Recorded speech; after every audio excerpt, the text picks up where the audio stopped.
Good morning everybody.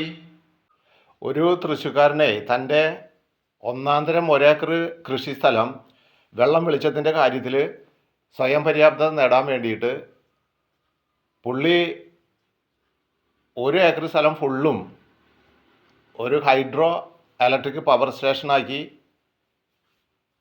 Convert ചെയ്യുന്ന കഥയാണ് ഇന്ന് എനിക്ക് നിങ്ങളോട് പറയാനുള്ളത്. അദ്ദേഹത്തിൻ്റെ പ്രോജക്റ്റിലെ വാട്ടർ ഷെഡും കാച്ച്മെൻറ്റ് ഏരിയയാണ് ഈ കാണുന്നത്. അദ്ദേഹം ചില്ലറക്കാരനല്ല കേട്ടോ, ഒരു വൈവിധ്യ എഞ്ചിനീയറും കൂടിയാണ്. വൃഷ്ടിപ്രദേശത്തോടെ വെള്ളം ഒഴുകണ കണ്ടോ, അങ്ങനെ ഡാമിലേക്കാണ് വെള്ളം പോയിക്കൊണ്ടിരിക്കുന്നത് കണ്ടോ. ഡാമുകളുടെ ഒരു പരമ്പര തന്നെ ഇവിടെയുണ്ട്.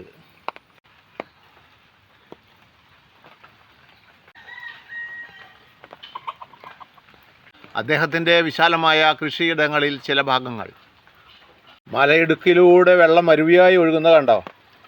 കാടാണ്, കൃഷിയിടമാണ്. കാട്ടുപക്ഷികൾ, ജലപക്ഷികൾ